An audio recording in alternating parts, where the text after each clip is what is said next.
Баршаңызға жалынды сәлем достар. Бүгін сіздерге 2013 жылғы Red 2 атты фильмін қысқаша айтып беретін боламын. Әрине, лайк пен подписаться кнопкаларын басуды ұмытпаңыздар. Ал біз көпке созбай осымен бастаймыз. Пенсияға шыққан Фрэнк атты ЦРУ-дың құпия агенті Сарамен бірге жаңа отбасы құрмақшы. Екеуі бірге дүкен аралап жүргенде Фрэнк өзінің бұрынғы әріптесі Марвинді кезіктіреді. Марвин оған жаңа миссия ұсынады, бірақ та Фрэнктің онымен келісетін түрі жоқ. Көңілі қалған Марвин дүкеннен алыстағанда көлігі жарылып кетеді. Осылай Фрэнк пен Сара көп ұзамай оның жерлеуіне барады. Фрэнктің ойынша Марвин жасанды өлім ұйымдастырды, өйткені бұл әдісті ол әріптесін көндіру үшін талай рет қайталаған екен. Тексермекші болып, Фрэнк оған ине тықса, Марвиннің мүлдем реакциясы жоқ. Осыған қарағанда әріптесі шынымен қайтыс болған сияқты. Фрэнк көзіне жас алып досымен мәңгіге қоштасады. Сыртқа шыққан Фрэнкті ЦРУ агенттері күтіп алып, оны базаға алып кетпекші. Жігітте келісуден басқа амал жоқ, өйткені қарсы шықса дәл қазір снайпер атуға дайын тұр. Базада агенттер Фрэнктен Паслен проектісі жайлы сұрағанымен, ол ештеңе білмейтін болып шықты.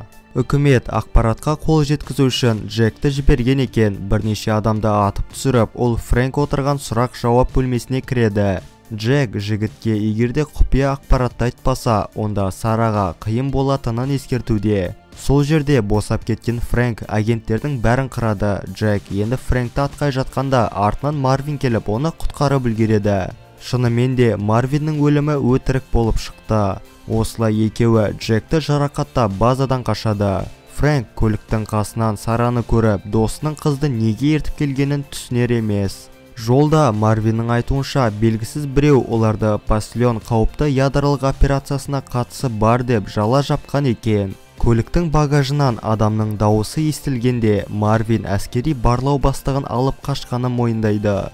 Джек ақштың әскери генералына Фрэнк пен Марвинді офицер өліміне кінәлап, оларға іздеу салмақшы. Әскери генерал ішкі істер министріне хабар берге жатқанда Джек оны сол жерде өлтіреді. Енді Джек жігітті өлтіру үшін Ханчо Бай атты әлемдегі ең қауіпті киллерді жалдамақшы. Ол кез келген базаға кіріп кете алады және қағаздан үшкір қару жасап біледі екен. Екі дос барлау бастығынан барлық ақпаратты талап етуде. Оның айтуынша Паслен деген ол бұрындары КСРО-ға қарсы жасалған ақштың ядролық қаруы. Бірақ бұл қаруды контрабандалар бөлшектеп, ақыры Мәскеуде жасырыпты. Бомбаны ойлап тапқан Эдвард Бейли атты өте мықты ғалым. Сол жылдары Бейли Фрэнк пен Марвиннің қарамағында болған. Бірақ өкінішке орай ғалым отырған көлік жарылып кетіпті. Ми-6-ның директоры Филлипс Виктория атты әйелге келіп, оған Фрэнкті өлтіруді бұйырады. Бірақ Фрэнк Викторияның бұрынғы досы екен және Виктория директор кеткен соң жігітке хабарласып бар шындықты айтады.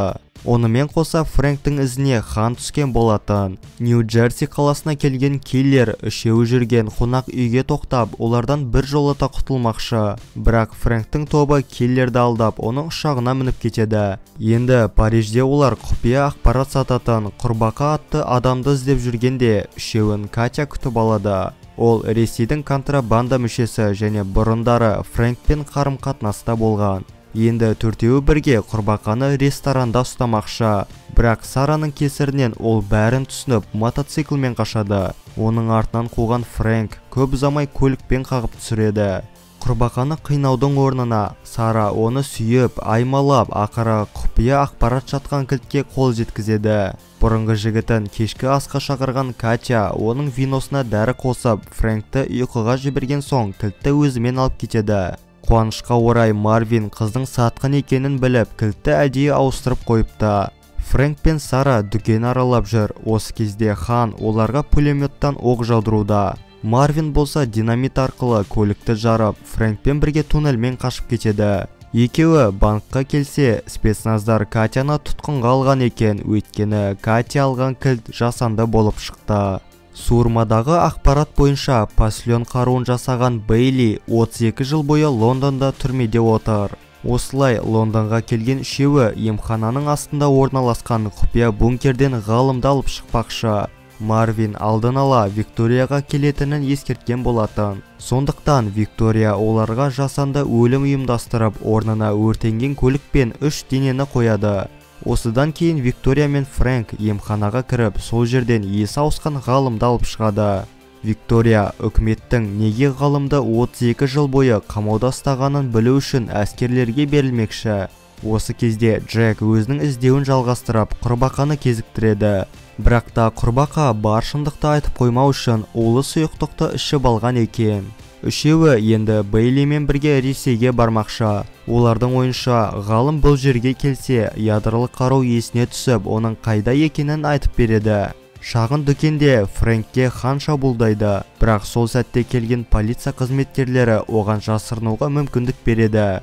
Ғалымның неге қамауда болғанын түсінген Виктория тез арада Фрэнкке хабар беруін өтінуде. Бірақ директор Филлипс оны өлтіруді бұйырғанда Виктория қашып үлгереді. Мәскеуді біраз аралаған Бейлидің айтуынша, бомба Кремльде екен. Марвин дәретхананың ішін бұзып, Кремльге қарай жол ашпақшы. Осыдан кейін ғалым Фрэнк пен Марвинді паслен орналасқан чемоданға алып келеді. Бұл бомба химиялық сұйықтықтың арқасында әлі күнге дейін жұмыс жасап тұр. Күтпеген жерден пайда болған Катя оларға берілуді бұйырады. Фрэнк болса оны бірге жұмыс істеуге көндірмекші, өйткені бұндай қауіпті бомба ешқандай елде болмауы тиіс. Бәрі бірге қонақ үйде жиналып өз жеңістерін атап өтпекші. Осы кезде Фрэнкке хабарласқан Виктория ғалымның неге түрмеде болғанын айтады. Шын мәнінде Бейли КСРОны жарып жібергісі келген екен. Өзінің ұсталғанын түсінген Бейли оларға пистолетті бағыттап, интернетке паслен документін салған өзі екенін мойындайды. Осылай ғалым әйелі мен баласының өлімі үшін Ми-6 құпия ұйымына кек қайтармақшы болыпты. Онымен қоса Бейли Джекпен жұмыс істейді екен. Бөлмеге кірген спецназдар оларды барлау офицерінің өлімі үшін тұтқынға алуда.